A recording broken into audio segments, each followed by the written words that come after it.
출애굽기 4장 10절에서 17절 말씀까지입니다. 구약 성경 85쪽에 86쪽에 출애굽기 4장 10절에서 17절 말씀까지 우리 함께 교독하겠습니다. 화면을 참조하시고 출애굽기 4장 10절 말씀 제가 읽습니다.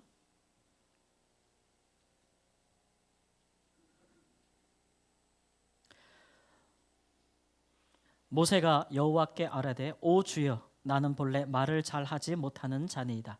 주께서 주의 종에게 명령하신 후에도 역시 그러하니 나는 입이 뻣뻣하고 혀가 둔한 자니이다. 여호와께서 그에게 이르시되 누가 사람의 입을 지었느냐 누가 말 못하는 자나 못 듣는 자나 눈 밝은 자나 맹인이 되게 하였느냐 나 여호와가 아니냐. 이제 가라 내가 내 입과 함께 있어서 할 말을 가르치리라. 모세가 이르되 오 주여 보낼 만한 자를 보내소서. 여호와께서 모세를 향하여 노하여 이르시되 레위 사람 내 형 아론이 있지 아니하냐. 그가 말 잘하는 것을 내가 아노라. 그가 너를 만나러 나오나니 그가 너를 볼 때에 그의 마음이 기쁨이 있을 것이라. 너는 그에게 말하고 그의 입에 할 말을 주라. 내가 내 입과 그의 입에 함께 있어서 너희들이 행할 일을 가르치리라. 그가 너를 대신하여 백성에게 말할 것이니 그는 내 입을 대신할 것이요 너는 그에게 하나님같이 되리라. 너는 이 지팡이를 손에 잡고 이것으로 이적을 행할지니라. 아멘. 뉴스를 보면 우리나라 경제에 대한 둔화 또 앞으로 경제 성장률의 그런 추이를 볼 때 걱정이 많다. 이제 이런 우려 섞인 뉴스들이 많이 나오고 있죠. 거기다가 또한 이제 파업 같은 것들이 좀 일어나서 이것이 장기화되면 우리의 삶과 경제에 얼마나 큰 영향을 끼칠까. 많은 분들이 참 걱정하는 마음으로 소식을 접하고 계신 줄 압니다. 연례적인 시위나 파업의 장기화 이런 것들은 노사 모두의 갈등을 좀 증폭시키죠. 저도 이런 뉴스를 접하면서 좀 연구 자료들을 찾아봤습니다.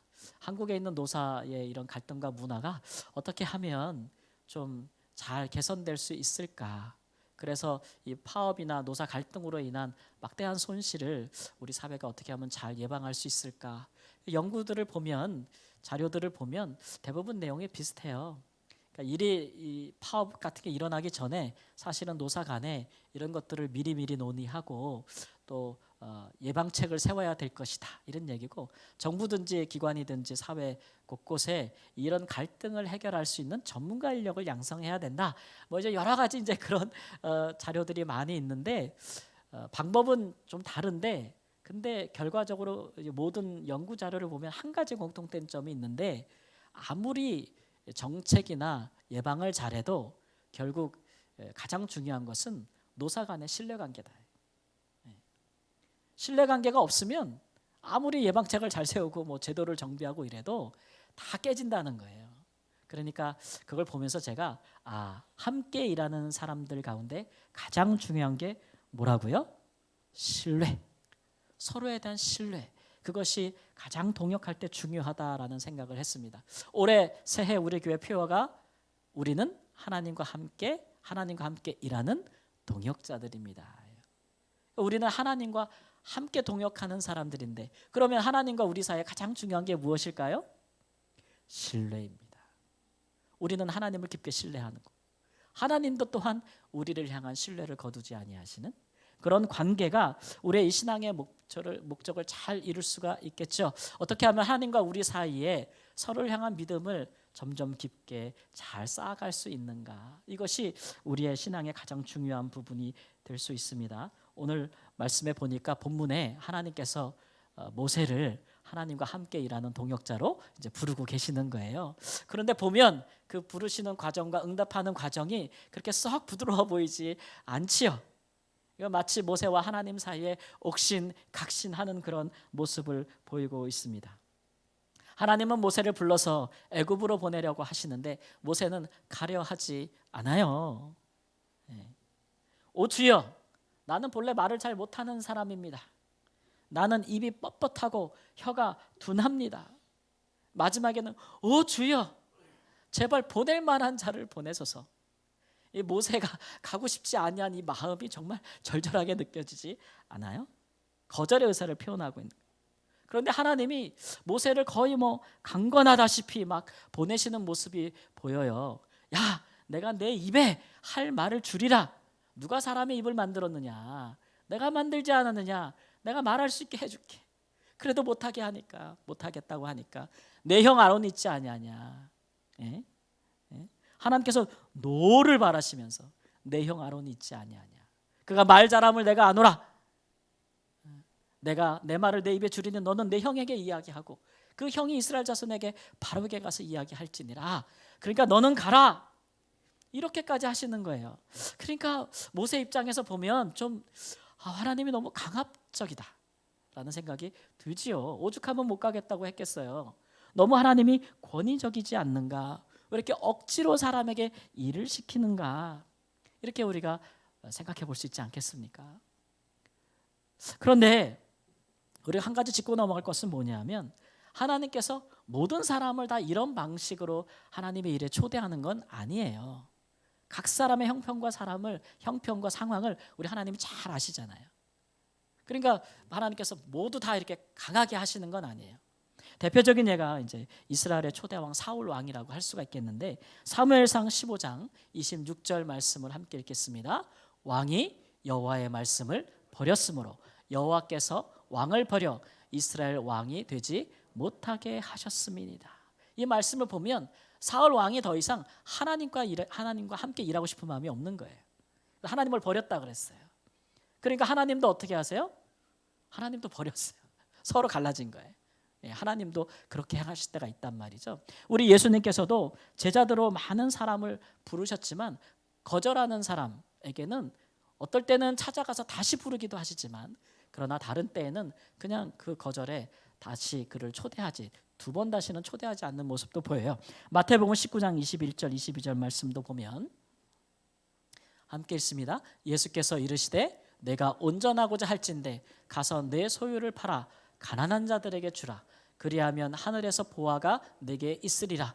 그리고 와서 나를 따르라 하시니 그 청년이 재물이 많음으로 이 말씀을 듣고 근심하며 가니라 그랬어요. 예수님과 함께 하자, 나와 함께 하자라고 청하였을 때 이 사람은 예수님께 먼저 나왔던 사람이에요. 본인이. 그래서 예수님께서 그래 나와 함께 하자고 했을 때 이 사람이 근심하면서 갔다 그랬어요. 왜냐하면 예수님께서 그 사람이 가장 아끼고 사랑하는 부분을 요구하셨거든요. 근심하며 가니라. 다시 돌아왔던 얘기가 없지요. 예수님도 다시 그를 찾지는 않으셨어요. 그러니까 하나님께서 있는 사람의 중심을 잘 아시는 까닭인데 각 사람에게 맞게 하나님께서 그를 부르신다는 것이죠. 그런데 모세에게는 하나님이 양보하지 않아요. 그리고 포기하지도 않아요. 그리고서는 그에게 함께 일하자고 강하게 말씀하신다는 거예요. 여러분 우리는 어느 편이죠? 우리가 하나님 앞에 하나님과 함께 하나님의 일을 해야겠다, 주님과 함께 가야겠다, 해야겠다, 어떤 일을 해야겠다고 느끼실 때에 항상 스스로를 자원하는 마음으로 하시는 게 많습니까? 아니면 하나님께서 나를 강권하셔서 하실 때가 많습니까? 우리도 하나님이 우리를 잘 아시기 때문에 우리에게 이런저런 모양으로 우리에게 다가오실 텐데 오늘 우리가 살펴볼 것은 하나님께서 우리를 강권하실 때에는 그러한 우리에게 합당한 이유가 있다는 것을 오늘 말씀하고자 합니다. 첫 번째, 하나님께서 우리를 강권하시는 이유, 그것은 하나님께서 우리의 아픔과 상처를 치유하시기를 원하시기 때문에 그렇습니다. 그 생애 가운데 많은 아픔과 상처가 있는 사람들은 스스로 일어나서 그렇게 하나님과 함께 일할 수가 없어요. 대표적인 사람으로 성경에서 오늘 우리가 모세를 뽑았는데 그의 인생에 대해서는 우리가 많이 또 보아서 알고 있지 않습니까? 출애굽기 2장 9절에서 10절 말씀을 보면 함께 읽을까요? 바로의 딸이 그에게 이르되 이 아기를 데려다가 나를 위하여 젖을 먹이라. 내가 그 싹을 주리라. 여인이 아기를 데려다가 젖을 먹이더니 그 아기가 자라매 바로의 딸에게로 데려가니 그가 그의 아들이 되니라. 그가 그의 이름을 모세라 하여 이르되 이는 내가 그를 물에서 건져내었음이라 하였더라. 여기 말씀에서 알 수 있는 게 뭐냐면 모세는 입양되었구나라는 걸 알 수가 있겠죠. 그는 버림받았어요. 그런데 입양되었어요. 근데 이제 원래 모세는 히브리 민족에 속한 아이가 아니었겠어요? 당시에 바로가 히브리 산모들이 낳는 사내 아이는 다 죽이라 그랬어요. 그러니까 부모가 정말 얼마나 아들이 아니길 바랬겠어요. 근데 낳는데 아들인 거예요. 죽을 수밖에 없으니까 사실 원치 않는 아이였죠. 모세 입장에서 보면 내가 원치 않는 출생을 했다라는 것이 그가 성장하면서 얼마나 그에게 마음에 상처가 되었겠어요? 뿐만 아니라 그런 상황 때문에 부모가 나를 버렸다는 것이죠. 그리고 나는 내 동족도 아닌 다른 애굽인에게 입양되었어요. 그가 바로의 공주였는데 이제 문제는 바로의 공주가 모세의 이름을 지어줄 때에 모세 그 이름의 뜻이 뭐라고요? 물에서 건졌다. 그래서 모세가 누구인지를 그 이름만 들어도 알 수 있게 한 거예요. 그러니 그가 아무리 바로의 공주의 아들로 입양되어 왕궁에서 자랐다 할지라도 얼마나 마음에 큰 열등감을 가지고 자랐을까요? 나는 노예의 자손이라는, 나는 입양되었다는, 나는 물에서 건졌다는 이런 마음, 그 유기감, 버림받았다는 것, 상실감, 그런 것들이 있지 않았겠어요? 그리고 자기가 누구인지에 대한 정체성에 굉장히 큰 혼란이 있었을 거예요. 나는 히브리인인가? 아니면 나는 애굽인인가? 내가 섬길 신은 히브리인의 하나님 여호와 하나님인가? 아니면 애굽의 신과 바로인가? 두 문화 사이에서 갈등하고, 두 어머니 사이에서 갈등하고, 두 형제 가운데서 갈등했던 사람. 이 심리와 상담을 전공하는 사람들은 이 모세의 이런 삶을 보면서 이런 상황에서는 정말 굉장한 컴플렉스에 고통받을 수밖에 없다. 불안감, 항상 긴장하고 사는 거예요. 항상 긴장하고 살고 불안한 마음으로 살고. 그럼에도 불구하고 모세는 그러나 또 정의감이 있었어요. 그래서 그 나이 40이 되었을 때에 자기 형제 이스라엘 자손들을 돌본 마음이 났어요. 그래가지고 애굽인에게 학대받는 자기 형제들을 보았을 때 그 주위에 아무도 없는 것을 보고 애굽인을 쳐서 죽였다고 했어요.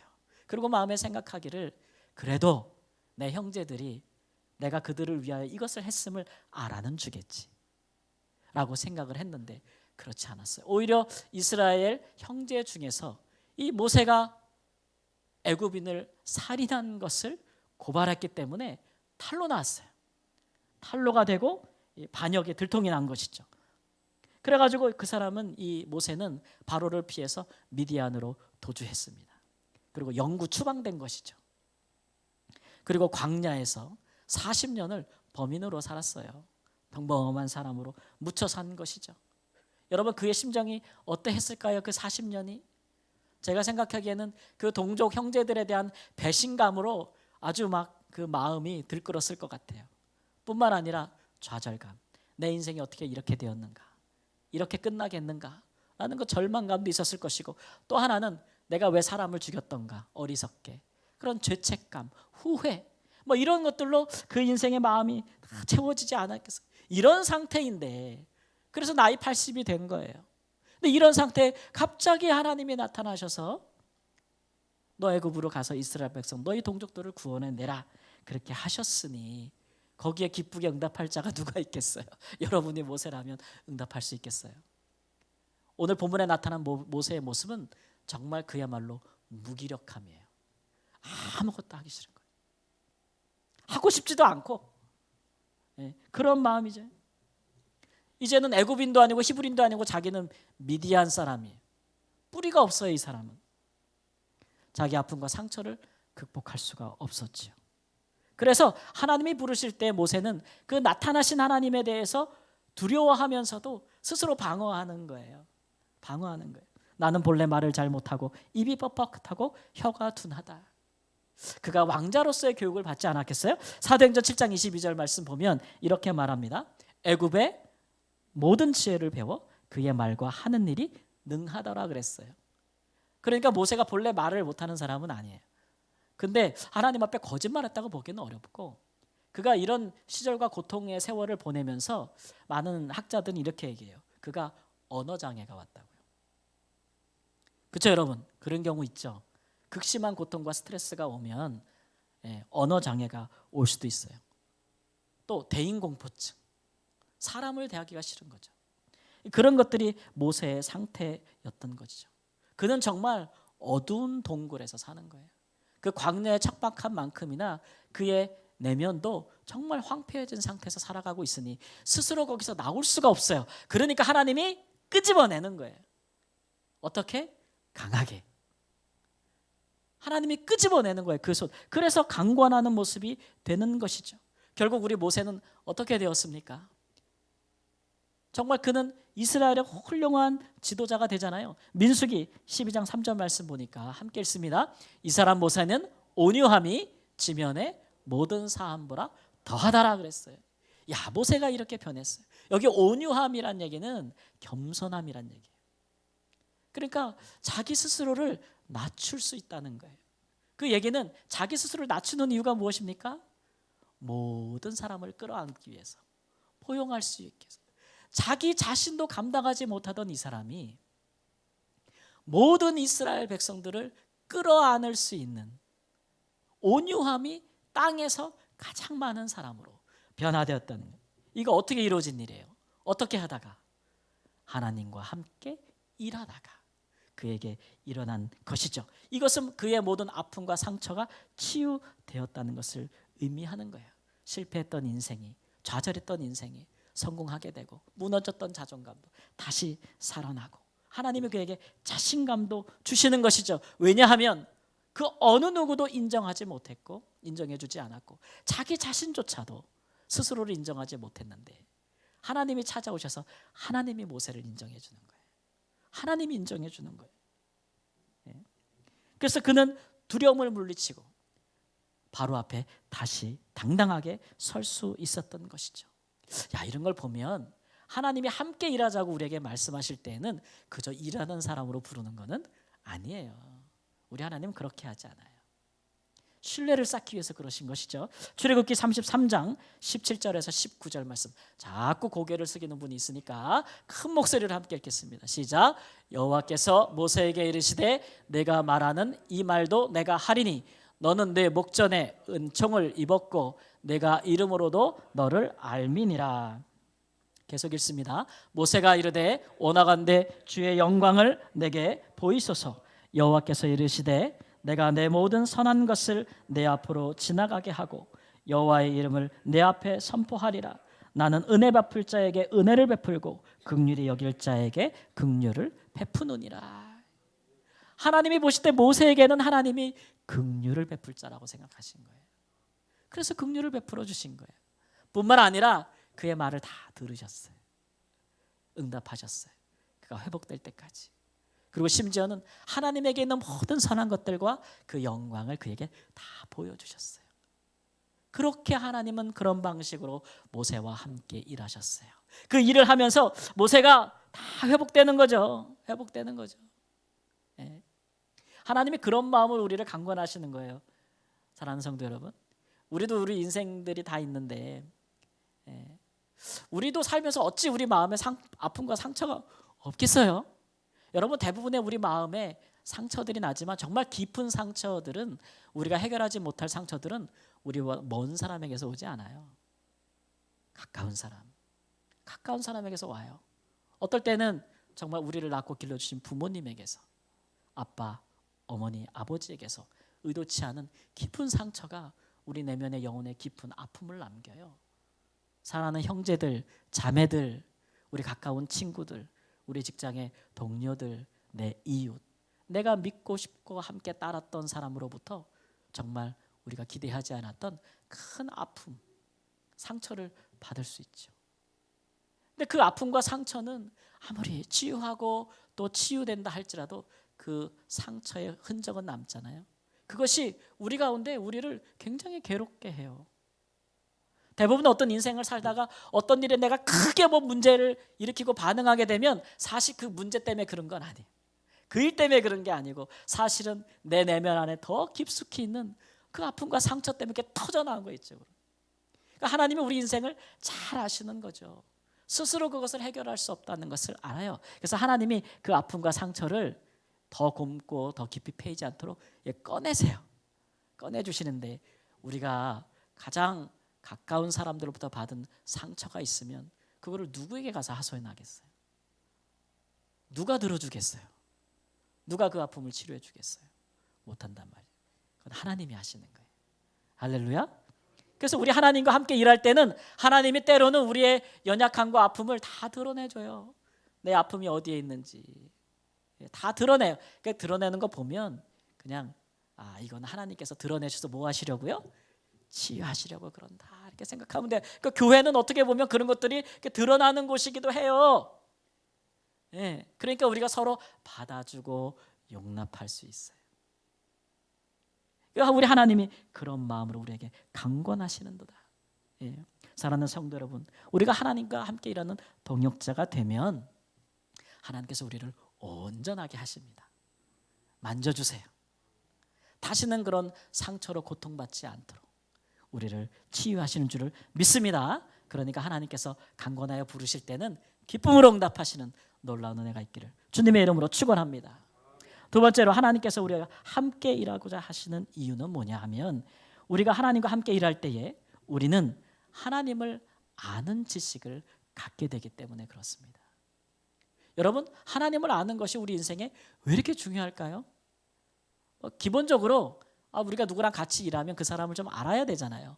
모르고서야 어찌 같이 동역할 수 있겠어요. 서로를 알지 못하면 신뢰가 쌓일 수 없고 그러면 그 동역하는 것이 금방 깨지겠죠. 제 선교제에서 있을 때 그 선교사로 이제 동역자들을 부르잖아요. 그럴 때 우리 선교사들 사이에 그 은밀한 원칙이 있는데 그게 뭐냐면 절대 아는 사람을 부르지 말자 이런 원칙이 있어요. 왜 그러냐면 아는 사람과 함께 일을 하면 내가 한국에서 알았던 사람을 데리고 오잖아요. 그러면 어떤 생각을 하고 데려오냐면 나는 그 사람을 너무 잘 알아. 이런 생각을 가지고 데리고 와요. 근데 그렇지 않을 수 있거든요. 한국에서랑 선교지에서랑 환경이 다르기 때문에 전혀 다르게 반응할 수 있고 내가 안다고 생각하는 것에 선입견이 될 수가 있어요. 그래서 안다고 생각하니까 막 너무 깊은 것까지 막 공유하고 공감하고 처음부터 막 모든 것을 다 내어주고 서로 막 같이 모든 것을 함께 일하려고 해요. 그러다가 어떻게 돼요? 서로 이견이 생기고 갈등하게 생기면 이런 얘기, 너 원래 이런 사람이었어? 이렇게 되는 거예요. 그래가지고 알았던 사람하고 서로 안 보게 되는 일들이 있기 때문에 차라리 모르는 사람이 낫다. 이게 모르는 사람이 있으면 저 사람이 어떤 사람인지 모르니까 어떻게 해요? 처음부터 신중하게 하고 조금씩 아는 만큼 서로 마음을 열고 또 서로를 신뢰할 수 있는 만큼 일을 같이 하고 그만큼 그렇게 하면서 한 단계 한 단계 밟아가니까 이게 깨지는 일이 별로 없죠. 그래서 동역하려면 아는 사람보다는 모르는 사람이 낫다. 이제 이런 얘기를 할 때가 있단 말이죠. 그렇죠? 동역하려면 아는 것이 중요해요. 모세는 하나님과 일하면서 하나님을 정말 깊이 알게 됐어요. 그가 하나님 위해 큰 일을 하는 것만큼 하나님 앞에 하나님을 깊이 알게 되었고 하나님을 아는 만큼 또 크게 일할 수 있었던 거예요. 신명기 34장 10절에서 12절 말씀 보면 그 후에는 이스라엘에 모세와 같은 선지자가 일어나지 못하였나니 모세는 여호와께서 대면하여 하시던 자다 그랬어요. 모세는 하나님을 알았는데 서로 face to face 얼굴을 서로 마주하고 대면할 정도로 서로 알았다 그러는 거예요. 그만큼 모세는 하나님을 깊이 한 것이죠. 거기서 끝이 아니에요. 누가복음 9장 28절 31절 말씀 가보면 예수님께서 예루살렘을 향하여 가시면서 그의 고난과 죽음을 예견하셨어요. 힘이 필요했어요. 그래서 어느 산 위에 올라가서 기도하시는 중에 그 용모가 변화되었다 그랬어요. 그래서 그 산 이름을 우리가 모르지만 그 산 이름을 뭐라고 이름했어요? 변화산이라고 이름했어요. 예수님께서 막 용모가 휘어져서 기도하시는 중에 예수님과 하늘에서 함께하는 사람들이 나타났는데 그가 누구예요? 한 사람은 모세요. 또 한 사람은 엘리야라예요. 이 두 사람이 함께 있어서 예수님과 함께 그가 예루살렘에서 별세하실 것에 대해 이야기하시면서 예수님에게 힘을 도와줬더라. 그리고 그를 믿지 못하는 제자들 앞에서 그를 믿을 수 있도록 그렇게 도와주셨다라는 거예요. 야, 모세는 하나님을 깊이 알았던 자고 그 때문에 정말 아주 영광스러운 모습으로 다시 메시아 예수님 앞에 나타났던 사람이에요. 어떤 사람들은 모세를 가리켜서 야, 모세가 가나안 땅에 들어가지 못했으니 결국은 그는 실패한 인생이 아닌가 이렇게 말하는 분도 있어요. 그렇죠? 이스라엘 백성들을 애굽에서 인도해내 가지고 그 광야의 40년의 모진 그 과정을 다 겪고 마지막에 가나안 땅으로 탁 데리고 들어가면 야, 끝나는 건데 마지막 순간에 못 들어갔어요. 정확히 말하면 하나님이 들어가는 것을 허락지 아니하셨어요. 야, 그러면 모세는 하나님을 깊이 알았어도 그게 무슨 유익이 있는가 여러분 생각할 수 있겠지만 하나님께서 모세를 가나안 땅에 들어가지 못하게 하신 것은 아마 모세가 가나안 땅에 들어갔으면 그는 신이 되었을 거예요. 영웅이 되고 신이 되었을 거예요. 특히 애굽에서 이 사람을 섬기는 우상으로 섬기는 데 익숙했던 이스라엘 백성들은 아마 모세를 신으로 섬겼을 수도 있어요. 하나님께서는 모세의 영광이 아주 족하다고 보셨어요. 그는 이스라엘 백성들을 애굽에서 인도하여 내고 율법을 주신 사람이죠. 율법의 영광을 가지고 있는 사람이에요. 그런데 하나님께서 오실 예수님을 생각하실 때 우리가 율법으로 구원을 얻을 수가 있나요? 법을 지켜서 하나님께 의롭게 될 사람이 아무도 없기 때문에 은혜로 되는 것이잖아요. 그래서 영원한 안식을 의미하는 가나안에 들어가는 것은 모세에게 허락지 아니하셨어요. 이것은 우리가 율법이 아니라 따로 구원받을 것이 따로 있다는 것을 알리게 하시기 위함이죠. 그런 의도에서 그랬던 것이지 모세가 실패한 것은 아니에요. 왜요? 예수님 앞에 나타났잖아요. 영광스러운 모습으로 하나님께서 그를 이렇게 대우해 주시는 것이죠. 요한복음 17장 3절 말씀에 이렇게 말씀하고 있습니다. 함께 읽습니다. 영생은 곧 유일하신 참 하나님과 그가 보내신 자 예수 그리스도를 아는 것이니라. 예수님을 아는 게 하나님을 아는 게 영원한 생명이라고 말씀하고 있잖아요. 하나님을 아는 게 어떻게 영원한 생명이 될 수 있나요? 마태복음 7장 21절에 보면 나보고 주여 주여 하는 자마다 다 천국에 들어가지 못할 것이라 아버지의 뜻대로 행하는 자여 들어가리라. 예수님께서 이렇게 말씀하셨을 때 어떤 사람들이 와서 주여 우리가 주의 이름으로 귀신도 쫓아내고 선지자 노릇도 하고 많은 권능을 행하지 아니하였나이까. 하지만 예수님께서는 내가 너희를 도무지 알지 못하노니 불법을 행하는 자들아 내게서 떠나가라 이렇게 말씀하셨어요. 하나님을 안다는 것이 무엇일까요?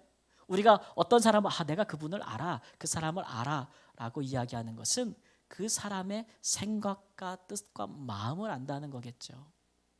예수님께서 지금 이 말씀을 하고 있는 거예요. 하나님의 뜻과 마음을 알고 행하는 자가 되어야 된다는 것이죠. 그러면 주의 이름으로 기적을 행한 사람들은 뭐예요? 큰 일을 한 사람들은 뭐예요? 그거는 주의 이름으로 행한 거예요. 예수님의 이름이 능력이 있어서 행한 일이지만 그것은 하나님의 뜻을 행하는 자들은 아니에요. 이거 우리 그런 경우 있잖아요. 살다 보면 남의 이름 가져다가 뭐 하는 사람들 그거 뭐 한다 그래요? 명의도용한다 그러잖아요. 남이 해놓은 거 남의 이름 갖다가 써가지고 뭐 하는 사람들 일해요 안 해요? 하죠 그 사람들도. 근데 그건 명의도용에 불과한 거예요. 지금 그렇게 예수님께서 지적하시는 거예요.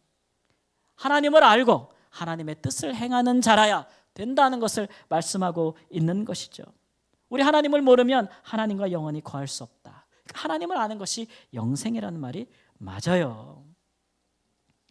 우리가 하고 있는 일의 크고 작음이 중요한 것이 아닙니다. 아무리 세상에서 적은 일을 한다 할지라도 하나님을 깊이 아는 자는 그 사람은 하나님 나라에서 큰 자요. 아멘. 아무리 세상에서 큰 일을 행한다 할지라도 그가 하나님을 알지 못한다면 그는 하나님 나라에서 작은 자에 불과하다는 것이죠. 요한계시록 3장 17절 18절 말씀에 예수님께서 라오디게아 교회를 향해 하신 말씀이 있습니다. 함께 읽겠습니다. 내가 말하기를 나는 부자라 부요하여 부족한 것이 없다 하나 내 공고한 것과 가련한 것과 가난한 것과 눈먼 것과 벌거벗은 것을 알지 못하는도다. 계속 읽습니다. 내가 너를 권하노니 내게서 불로 연단한 금을 사서 부요하게 하고 흰옷을 사서 입어 벌거벗은 수치를 보이지 않게 하고 안약을 사서 눈에 발라보게 하라. 예수님께서 이 라오디게 교회를 향해 이런 책망을 하시는 건데, 이 라오디게 지역에는 금도 많이 나고 옷도 많이 만들고, 그 다음에 이제 거기서 이렇게 눈병에 치유하는 안약도 많이 났다고 해요. 근데 라오디게 교회 사람들이 스스로 생각하기를 우리는 부자다, 우리는 부유하다라고 생각하고 있는데, 주님 보실 때는 아니었던 거예요. 그래가지고 우리 주님의 말씀이 얼마나 이해가 좋아요. 금이 많은 지역이니까 너희로 불로 연단한 금을 사서 너희를 부유하게 하라. 너희들이 풍족하다는 너희는 사실은 벌거벗은 자들이니까 옷을 입으라.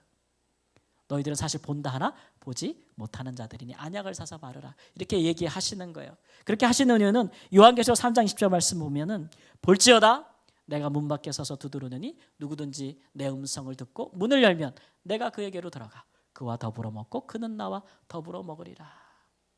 이게 라오디게에 주신 솔루션이에요. 해결책인데 뭐냐면 예수님을 알지 못한다는 얘기예요.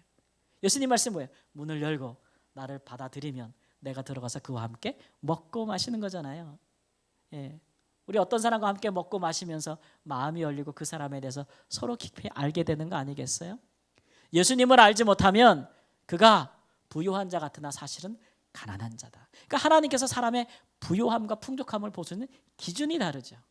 하나님이 보실 때 부유한 사람은 누구예요? 하나님을 아는 지식을 가진 사람이 부유한 사람이에요. 그 사람이 풍족한 사람이에요.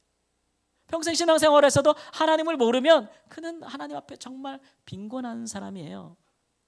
제가 지난 주간에 전도하다가 이렇게 신천지에 막 빠져들어가고 있는 어떤 권사님을 만나서 저희 아내와 함께 교회까지 초대를 해서 얘기를 하면서 말을 듣고 하다가 제가 강하게 권면을 하는데, 권사님 정신 차리세요. 제가 막 그랬어요. 어디다 믿음 팔아먹고 영혼을 팔아먹고 이단에 빠져가지고 어떻게 하겠냐고 막 그러는데, 막 저한테 막 신천지 여러분 뉴스 보셨죠? 뭐 대구에서 10만 명이 모여가지고 막 그런 영상 보여주면서 목사님 저 아직 빠지지는 않았는데요. 근데 이렇게 코로나 기간에 10만 명이 모였다고 하는데 이게 그냥 되는 일이에요? 이게 하나님의 역사 아니에요? 저한테 막 그러더라고요. 그래가지고 제가 세상이 불안하고 시대가 불안하면 많은 사람이 미혹되고 유혹돼서 이단에 빠진다고 성경이 말씀하고 있지 않아요? 그게 뭐가 중요한 일이에요? 제가 이렇게 얘기도 하고 막 그러면서 막 얘기했는데 그분이 자기 입으로 그러더라고요. 권사 우리 남편 안수 집사고요. 우리 저 서울에 얻는 교회에서 20몇 년 동안 신앙생활하고 저 남편 안수 집사고 저는 권사인데 그게 뭐 중요해요? 하나도 몰라요. 우리는 하나도 모르는데 그게 뭐가 중요하냐는데 정말 너무 안타깝더라고요. 제가 그 말을 들으면서 우리가 신앙생활하는 것이 뭐 성경 구절을 많이 알고 뭐 그런 거겠어요? 하나님을 아는 거예요. 하나님이 어떤 분인지를 아는 거예요. 하나님이 성품이 어떠하며 사람이 사람의 인생을 하나님이 어떻게 인도하시며 그가 우리와 함께 더불어 함께 일하시고자 할 때 우리를 어떻게 대우하시고 하나님을 아는 만큼 우리가 부유한 거예요. 거기서 우리의 믿음이 나오는 거고 거기서 우리의 신앙이 나오는 거예요. 하나님을 알지 못하고 일하는 것도 우리에게 유익이 없어요. 그러니까 우리가 하나님과 함께 일할 때 가장 초점을 맞춰야 되는 것은 뭐예요? 하나님이 어떤 분인지를 알기를 원하는 거예요. 그런 마음으로 봉사도 하시고 교회에서 그런 마음으로 가정에서 또 가족들을 사랑하고 섬기시고 그런 마음으로 직장에서 일을 하세요. 하나님은 어떤 분인지 하나님께서 모든 것이 교과서예요. 성경만 교과서가 아니야. 하나님 앞에서는 하나님을 아는 지식도 있고 하나님에 관하여 아는 지식도 있는데 하나님을 아는 지식이라는 것은 하나님을 내 삶 가운데 경험한 거예요. 진짜 하나님 이런 분이구나. 그거는 살아있는 지식이죠. 하나님에 대하여 아는 것은 듣는 거예요. 인포메이션, 정보예요. 정보란 말이에요. 그게 우리 안에 역사하지 않아요. 우리는 하나님을 알아야 합니다. 그런 삶으로 가시기를 우리 예수님의 이름으로 축원합니다. 그러니 우리의 삶에 있어서 우리가 가장 우선적으로 생각해야 될 것이 무엇일까요? 하나님이 어떤 분인가. 모든 것이 우리의 교과서예요. 이것이 우리에게 영생이고 우리를 인생의 가장 영광스러운 자리로 인도하는 그런 안내판인 것이죠. 사랑하는 성도 여러분, 하나님께서 함께 일하자는 그런 요청, 음성을 들으실 때 조금도 주저하지 마시고 걱정하지 마시고 응답하시는 은혜가 있기를 주님의 이름으로 축원합니다. 이는 하나님께서 우리를 고치시려 하며 우리를 치유하려 하시며 우리를 온전케 하려 하심입니다. 거기서 끝나지 아니하고 우리가 하나님을 아는 만큼 그가 우리를 인생의 영광스러운 자리로 인도하시고 또 우리를 영원한 생명으로 인도하시기 위해서 하시는 까닭입니다. 믿음으로 언제나 응답하셔서 복된 자리에 이르시기를 우리 주 예수님의 이름으로 축원합니다. 아멘. 우리 함께 기도하겠습니다. 우리 결단의 기도를 주 앞에 드릴 때에 하나님 부르시고 초대하시고 내 손을